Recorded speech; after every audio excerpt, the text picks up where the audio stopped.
Boa tarde, Assembleia de Deus, Belém, do Azeredo e quem também estiver nos assistindo. Hoje teremos a nossa última aula do trimestre da Escola Bíblica, né? A lição de hoje é Quando Deus Restaura o Justo. Está baseada no livro de Jó. Então, iniciando hoje essa 13ª lição, vamos ver o final do livro de Jó, né, e as implicações que podemos tirar desse livro para a nossa vida, né? O texto áureo está em Jó 42:10.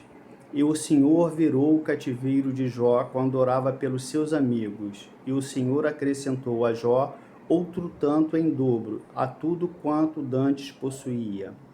A verdade prática.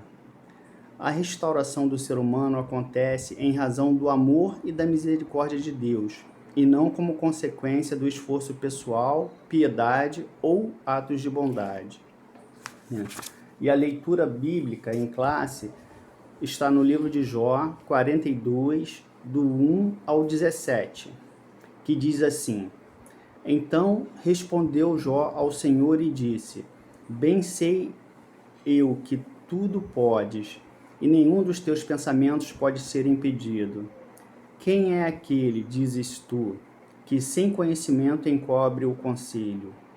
Por isso falei do que não entendia, coisas que para mim eram maravilhosíssimas e que eu não compreendia. Escuta-me, pois, e eu falarei, eu te perguntarei e tu ensina-me. Com o ouvir dos meus ouvidos ouvi, mas agora te veem os meus olhos. Por isso me abomino e me arrependo no pó e na cinza. Sucedeu, pois, que acabando o Senhor de dizer a Jó aquelas palavras, o Senhor disse a Elifaz, o temanita: A minha ira se acendeu contra ti e contra os teus dois amigos, porque não disseste de mim o que era reto, como o meu servo Jó. Tomai, pois, 7 bezerros e 7 carneiros, e ide ao meu servo Jó, e oferecei holocausto por vós, e o meu servo Jó orará por vós, porque deveras a ele aceitarei, para que eu não vos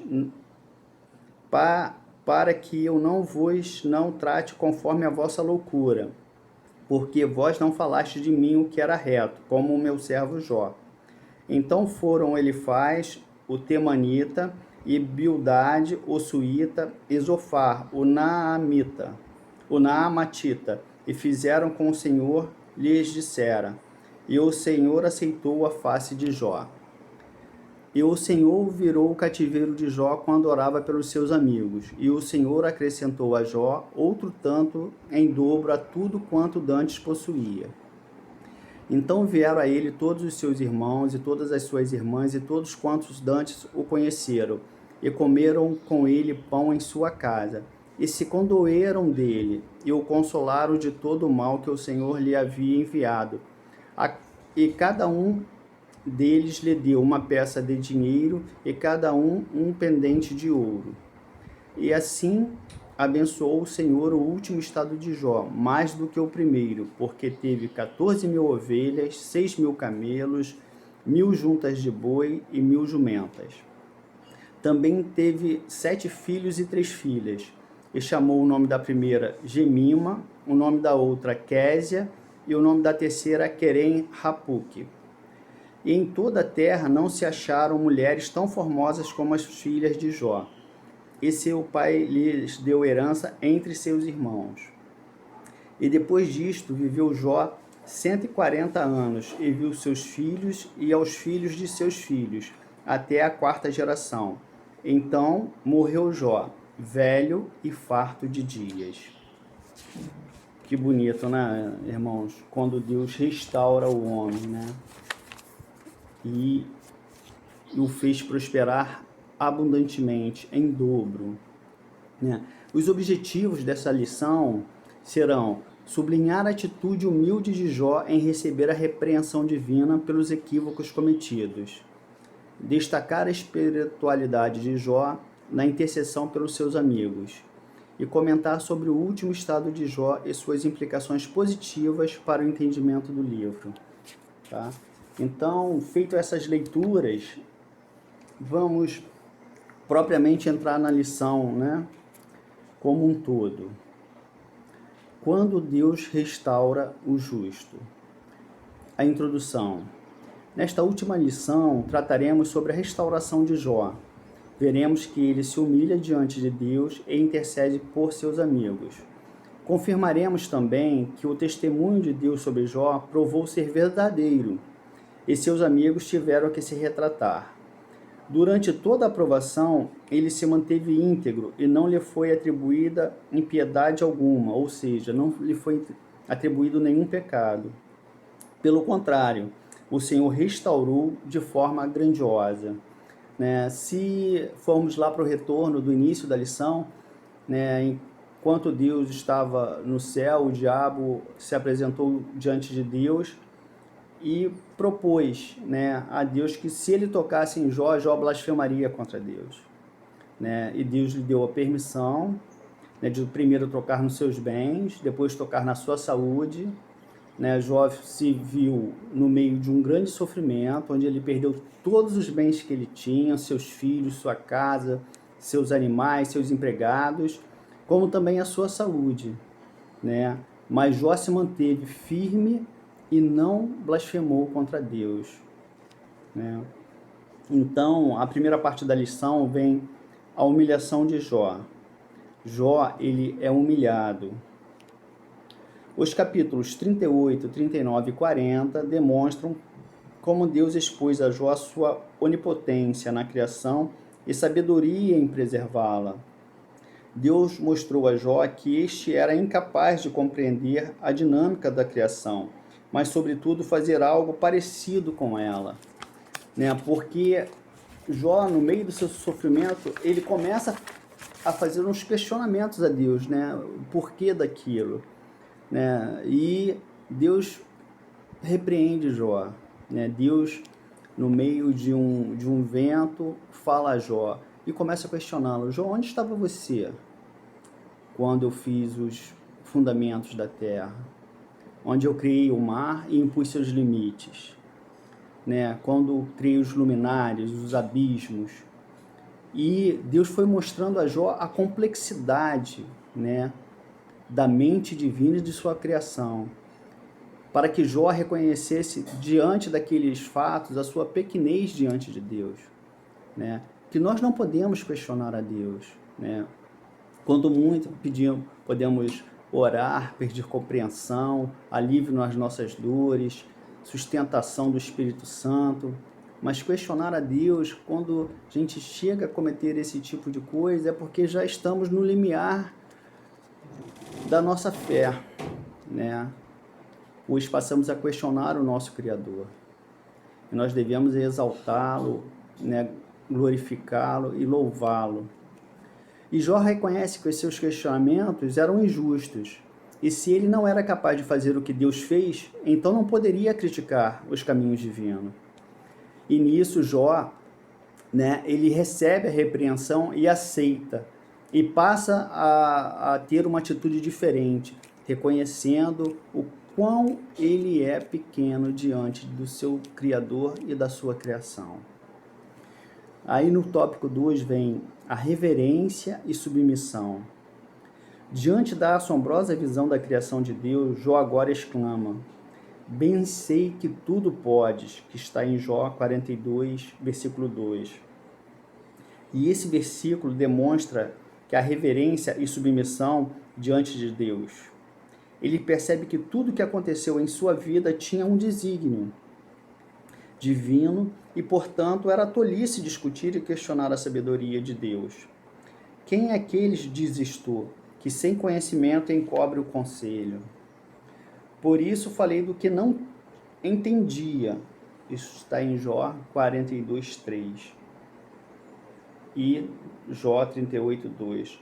Após isso, Jó não vê mais injustiça alguma nas ações de Deus. Ele admite que agiu com presunção pois desconhecia os sábios propósitos de Deus para a sua vida, né? Isso é muito importante, irmãos, quando a gente, mesmo em atitudes que não são as melhores possíveis, quando nós reconhecemos os nossos erros e voltamos atrás e pedimos perdão e nos redirecionamos para uma conduta correta. Porque somos homens e somos falhos, né? A nossa tendência é para o erro, mas o reconhecer o erro e abandoná-lo é o que Deus espera de nós. Como o livro de Jó demonstra, quando dentro dos propósitos de Deus, o sofrimento é manifesto do seu amor e graça, e não uma forma de punição. Isso é muito importante, porque às vezes achamos que Deus está nos punindo, mas às vezes Deus só está nos moldando. Só está nos moldando para aquilo que Ele espera de nós, né? Porque, por vezes, se Ele apresentar tudo que Ele tem para as nossas vidas, nós não daremos contas, nós não faremos o seu propósito e, às vezes, até nos desviaremos, né? Temos histórias tão básicas, né? Exemplos tão simples, que são sempre repetidos para a nossa igreja. Ah, Senhor, eu queria tanto um carro para ir para a sua casa, nos dias de chuva, dar carona para os irmãos e tudo. Senhor, me concede essa bênção, me concede essa bênção. E Deus dá o carro. Deus permite que aquele homem, aquela mulher, conquiste o carro. E ele com o carro na mão, sem preparo, deixa de ir à igreja. Agora, estou com o carro, eu vou passear, eu vou aproveitar a vida, e abandona aquele que o abençoou. Então Deus, dentro da sua sabedoria, da sua onipotência, da sua onisciência, Ele sabe o momento exato de quando você está preparado. E quando você não está, Ele irá prepará-lo para que você venha cumprir os seus desígnios. E a bênção vai vir na hora certa. Às vezes, devemos passar pelo deserto, porque o deserto não é só local de sofrimento. Deserto é a escola de Deus para a gente, né? Muitas vezes teremos que passar, aprimorar, ser forjados para ser um vaso pronto. Então, o item 3 é uma experiência viva com Deus. A postura de Jó diante de Deus muda drasticamente. Ele ainda continua a se dirigir a Deus, mas não da mesma maneira que fazia, né? Pretensioso, né? Cheio de si, né? Agora sua atitude é humilde, reflexo de uma experiência viva com Deus, conforme descrita nas seguintes palavras: como ouvir dos meus ouvidos, ouvi, mas agora te enviei os meus olhos. Essa experiência mudou-lhe a forma de ser. Nesse versículo, Jó quer dizer o quê? Que ele conhecia Deus de ouvir falar, deve ter sido passado, né, dos seus antecessores, né, dos seus pais, dos seus avós, e ele também, né, reconheceu a Deus, de ouvir. Mas quando ele passa por essa experiência, né, por essa provação, ele reconhece a Deus porque ele passa a ver Deus, né, e enxerga Deus em sua vida, enxerga a experiência que ele está tendo com Deus, e tudo isso muda para ele. Não podemos nos contentar, isso é para a gente, com o conhecimento teórico acerca de Deus, mas devemos construir uma relação com o Senhor. Quando construímos uma relação com Deus, renunciamos às nossas impressões, né? Isso está em Jó 42:3. Confessamos a nossa miséria no pó e na cinza, em Jó 42:6. E Deus é glorificado em todas as áreas da vida. Olha, esse ano eu estou fazendo 19 anos na presença do Senhor, né? Eu custei a ter a possibilidade de conhecer a Deus, né? Não vim de uma família cristã e fui aprendendo, né, com conviver no mundo, né? E o sofrimento me trouxe até Deus.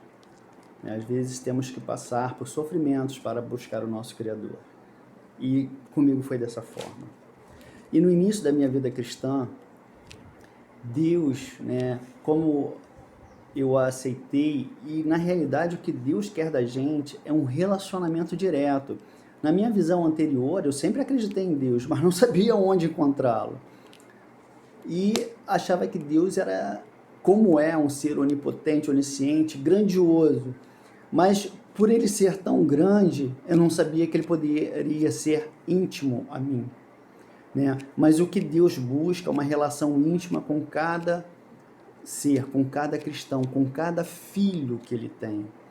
E Deus foi construindo uma relação pessoal comigo, né? Passei por diversas experiências diretas com Deus.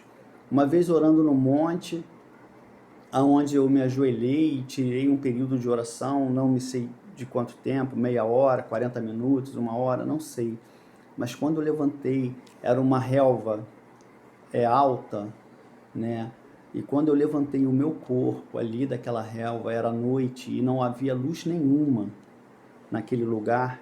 Toda aquela relva em volta do meu corpo estava em chamas, aquela chama que arde e não consome, fazendo exatamente o desenho do meu corpo, né? Ali, Deus se apresentando, dizendo: olha, você ora a mim e eu te respondo, eu estou te contemplando, né? Experiências de coisas que veio só no meu pensamento, eu não cheguei a abrir a minha boca. E naquele mesmo dia, no final do dia, à noite, Deus me manda um irmão à minha casa e nós jantando juntos.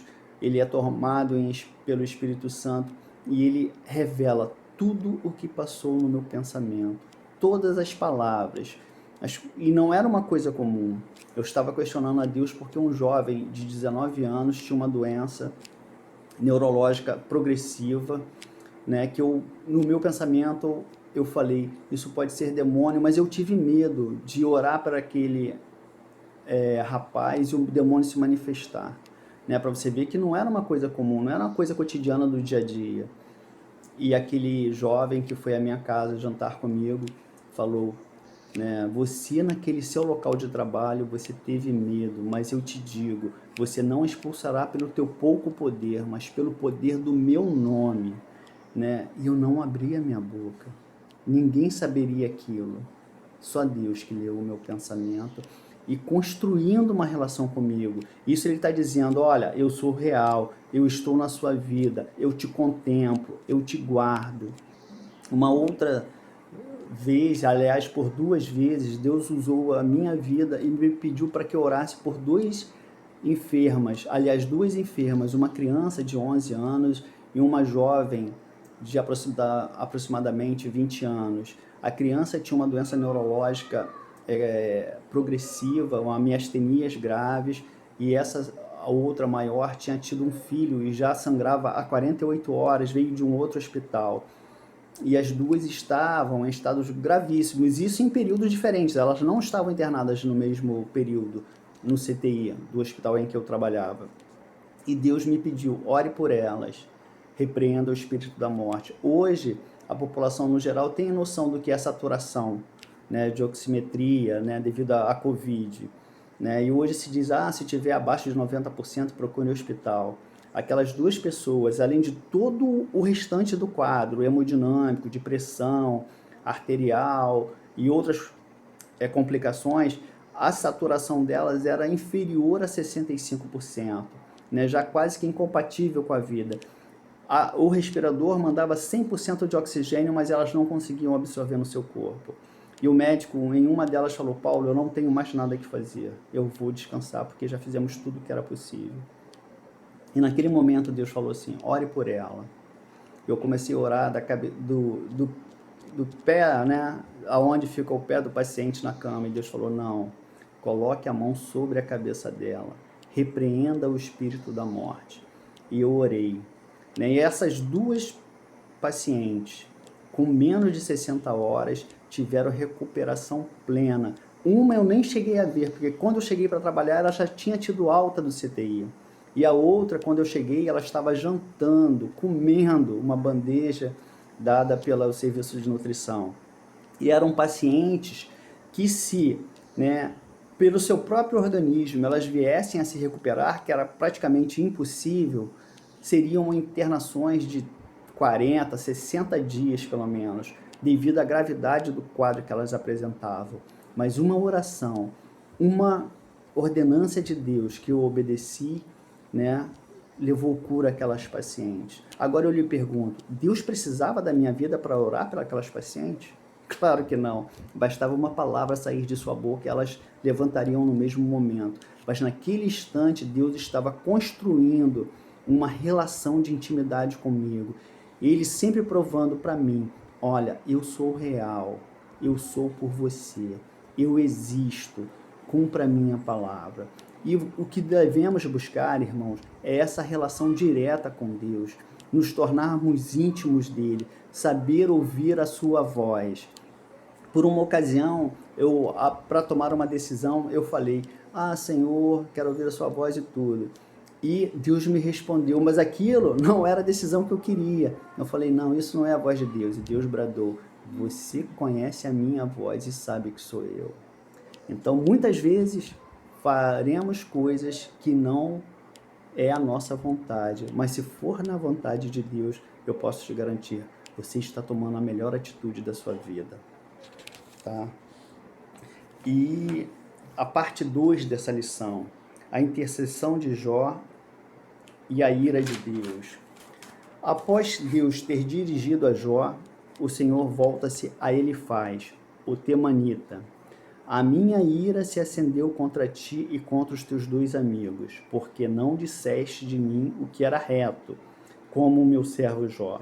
Isso está no livro de Jó, capítulo 42, versículo 7. Estas palavras dizem muito sobre o conteúdo teológico do livro de Jó. Demonstra que as exposições feitas pelos seus amigos não eram todas verdadeiras, pois partiam de premissas falsas. Associavam o seu sofrimento à prática de algum pecado cometido por Jó. Jó havia se humilhado, mas não do que lhe acusavam, ou seja, Jó se humilhou pela sua presunção, não por ter cometido o pecado. Ele não cometeu o pecado, mas ele foi presunçoso quando passou a questionar a Deus. Então, esses amigos de Jó, eles partiam daquela falsa teologia, onde o ímpio será sempre castigado e o justo sempre recompensado. Deus, se você pensa dessa forma, você está limitando o poder de Deus, como Deus tivesse cumprido uma lei reta e nunca usar da sua vontade para com os homens, Deus, às vezes, no maior quadro, quando você está prestes a cometer o maior pecado, ele pode mudar sua vida naquele momento. Ele pode chamar pelo teu nome, chamar você ao arrependimento e te apresentar uma vida nova, onde você vai ser modificado, transformado e edificado diante de Deus. A parte 2 vai falar do pecado dos amigos de Jó. Representados todo por Elifaz, o mais velho, está em Jó, capítulo 42, versículos 7 a 9. O pecado dos amigos de Jó foi evidentemente exaltar a justiça de Deus, mas limitar a sua sabedoria. Para eles, todo sofrimento deveria ser a consequência de um juízo divino, como resposta a um pecado praticado. Foi o que eu acabei de dizer para vocês. Como o livro de Jó demonstra, quando dentro dos propósitos de Deus, o sofrimento é manifestação do seu amor e graça, e não de uma forma de punição. Isso está no livro de Jó, capítulo 1, versículo 8 ao 12. Paulo corrobora esse princípio quando diz que nos foi concedida a graça de padecermos por Cristo, e não apenas de crermos nele. Isso está em Filipenses, capítulo 1, versículo 29. Nisto, os amigos de Jó pecaram, e por isso precisaram da intercessão de Jó. Então, mediante a esse pecado, Deus dirige-se a eles e peçam que eles façam um sacrifício em holocausto, e que Jó seja o sacerdote desse sacrifício. Que Jó apresente o sacrifício em holocausto em benefício deles. Então, vem a oração de Jó. Deus dirige-se aos amigos de Jó e aconselha a irem ao patriarca para que este interceda por eles. Esse episódio mostra que uma teologia errada evidentemente conduz por uma crença igualmente equivocada. Os amigos de Jó defenderam Deus de forma enérgica e sincera, mas errada. A fidelidade de Jó foi provada por Deus e ele foi aprovado pelo Criador, pois continuava íntegro com seu caráter reto, conforme sua humilhação demonstrou. Agora esse homem, outrora acusado de pecador pelos seus amigos, os socorrerá por meio de uma oração. Né? Então, a oração foi feita por Jó e o sacrifício em holocausto a Deus apresentado a Jó em favor de seus amigos. A restauração de Jó. A restauração de Jó acontece primeiramente nas dimensões moral e espiritual. Convém destacar que as bênçãos recebidas por eles devem ser vistas como uma restauração e não retribuição. Não há uma teologia da retribuição no livro de Jó, onde o ímpio sempre é punido e o justo sempre recompensado. Deus abençoa os homens porque os ama e não porque estão envolvidos em uma troca de favores em que prevalece uma barganha espiritual, né? E muito hoje nós temos que nos atentar que Jesus já advertiu na sua palavra, né? Meus filhos perecem por não conhecer as Escrituras e o poder de Deus. E muitas vezes, hoje, os cristãos se caem em enganos, em locais que diz, olha, você vai dar sua casa e vai receber uma cobertura no Guarujá. Ah, você vai vender seu carro e vai receber uma Mercedes. Deus não faz esse tipo de negócio. Deus não está interessado ou comprometido com o que você vai ter de bens aqui na terra. Ele pode até abençoar se for da vontade dele, mas o que ele quer te dar é a vida eterna. A vida com Deus, na presença de Jesus Cristo e do Espírito Santo. Deus não está preocupado com sua vida material. Ele pode até abençoá-lo, mas ele quer que você seja salvo através da sua misericórdia e amor. E nada que nós façamos, né, nos garantirá isso. A única coisa que podemos fazer é reconhecer o sacrifício de Jesus na cruz do Calvário, e nós teremos a aprovação de Deus pelo sangue derramado por seu Filho, não pelos seus atos de justiça. E isso temos que ter muito claro diante de nós. A restauração social e material. A restauração de Jó também aconteceu nas dimensões social e material. As calamidades que sobrevieram sobre ele, especialmente suas feridas físicas e emocionais, o expulsaram do convívio social. Nós nos lembramos que a sua esposa falou, amaldiçoa esse Deus e morre, porque ela não suportou a prova. Jó ficou naquele momento isolado, ele chegou a ficar no monturo, ou seja, num monte de lixo, cheio de feridas, com coceira, se raspando com um caquinho de telha, para você ver o total abandono que ele se encontrou. E quando seus amigos ainda foram vê-lo, não foi para apoiá-lo, foi para criticá-lo, acusá-lo de pecado, como resultado daquele sofrimento. Ele suportou sozinho o que pensava ser um julgamento de Deus, mas agora todos veem a graça divina derramada de forma abundante sobre ele. Era, portanto, a hora de voltar ao convívio social e desfrutar de tudo que o Senhor lhe deu, pois o Senhor acrescentou a Jó tanto em dobro a tudo quanto dantes possuía. Isso está em Jó 42, versículo 10. A restauração que o Senhor Jesus faz na vida do ser humano leva em conta todas as dimensões da vida. Ele restaura a vida espiritual, moral, social e material, trazendo dignidade ao homem, que teve, por meio da graça divina, a imagem de Deus restaurada. Jesus, quando ele trabalha na nossa vida, ele vai trabalhar em todas as esferas. Ele quer que você seja uma pessoa mais próxima possível, parecida com ele. Ele restaura a sua integridade, a sua vida social, te dá condições de subsistência e restaura a sua vida espiritual. E Para finalizarmos essa lição, a conclusão. Chegamos ao final de mais um trimestre. Aprendemos que nem sempre os ímpios são punidos e nem sempre os justos são recompensados. Mas Deus julga os perversos e abençoa os justos, pois todos fazem parte de um universo governado por leis e princípios morais. Todavia, isso não é tudo. Deus é soberano e pode atuar fora das linhas que habitualmente acreditamos que ele opere. Assim podemos aprender que Deus não nos prova porque deseja nos punir, mas porque nos ama. Ele deseja demonstrar ao seu adversário, o diabo, que os homens podem servi-lo sinceramente, sem uma relação de troca. Jó provou que o diabo estava errado e que Deus esteve sempre certo. Deus está sempre certo. Mesmo que naquele momento, ou que nessa vida nós não consigamos entendê-lo, mas um dia estaremos com Ele, face a face. E com toda a minha ansiedade, com toda a minha esperança que seja para o nosso galardão. Porque aquele que aceita o sacrifício de Jesus estará diante de Deus para ser galardoado, no julgamento de Cristo. E aquele que rejeita Deus, rejeita Jesus, blasfema de Deus ou não acredita, também estará na presença de Deus, no grande julgamento do juízo branco.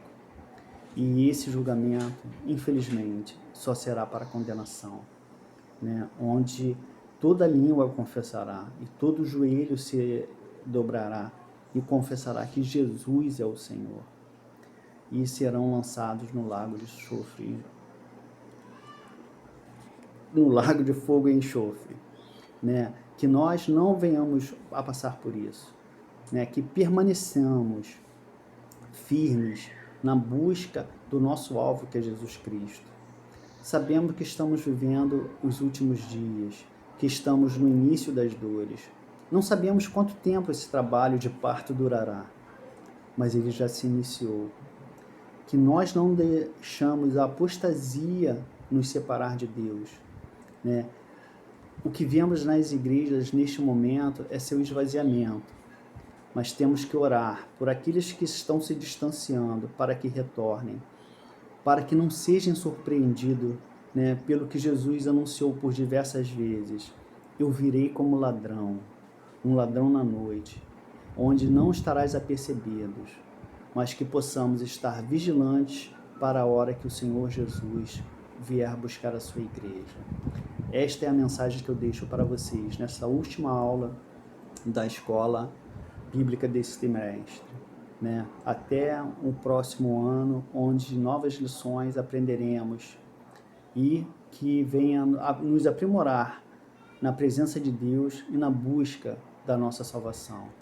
Uma boa tarde para todos e fiquem com Deus, e que a paz dele e as suas bênçãos estejam sobre a sua vida e sobre a sua família. É o que eu peço em nome de Jesus. Amém. Amém.